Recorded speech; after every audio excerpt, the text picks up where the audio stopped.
We welcome you back to Adelphi University, AUPanthers.tv. Adelphi with a big win this afternoon. They're now 11-0 on the year, 80-70 over Holy Family. Game's leading scorer, Jenna Halaby. Jenna, congratulations on a terrific performance. Thank you. You obviously were the key player of the game, but you had some teammates who also did well. Yeah. One of the things that straddled Adelphi today was the foul problems, including your own, which you had a number of fouls. But your bench did a good job coming off. Yeah, I think our bench did a really good job. We had Emily stepping up, Sam Milhaven stepping up, Sierra Clark. They were able to get some really good rebounds, scores, stops. Yeah, Emily Brandt, that was the most minutes she's played, when it comes to substantial minutes, meaning when you're during crunch time. Her 8 minutes, she did a very valuable contribution. Samantha Milhaven made some big shots. She had 9 points on the afternoon. Yep. One thing that we noticed up here was the use of the 1-3-1 defense. And you guys do it a little differently. You put the point guard underneath the basket, you take your center, and you have Sierra Clark chase the ball.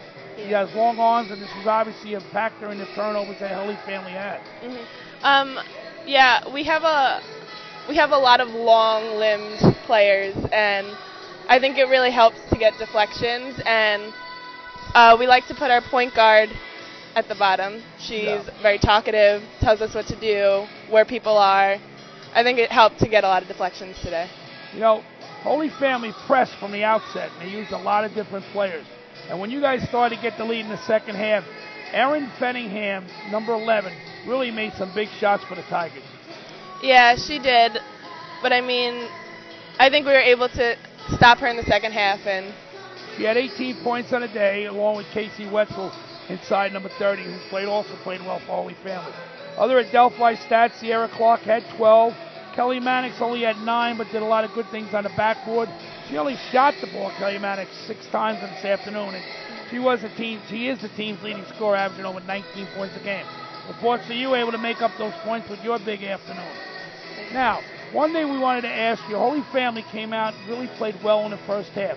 What was discussed at halftime? Did Coach Jacobs address this? Yeah, I mean, as we stand right now, we have a big target on our back. We're coming in 11-0, well, 10-0 today, and I think every team from now on is going to come out ready to play super hard, trying to attack us. And I think after the second half, she addressed it. We had to come out on top, and we did. Yeah, well, it was a 36-33 lead at halftime, and then you outscored Holy Family 44-37 in the second half to get the 10-point victory. Well, now it's a trip to West Virginia, where you play West Liberty on New Year's Eve. What do you think of that? I hope we get the win. Okay. Now, these non-conference games, this will be the West Virginia game, will be your 4th non-conference game in a row. How does that get you ready for Northeast 10 play? I think these non-conference games have been tough for us, so I think it's a good step before we get to conference play. So we know that our conference is really hard. So. Yeah, considered by many the best in America, actually. In fact, the national champion last year came out of our conference, Bentley. They're struggling a little this year, but, this Northeast 10 conference is still one of the best around. Well, it's been a pleasure. I want to wish you a Merry Christmas. Thanks, you Best too. of luck in West Virginia against West Liberty. Thank Jenna you. Halaby, the game's leading scorer for Adelphi. Adelphi with an 80-70 win. You've been watching AUPanthers.tv.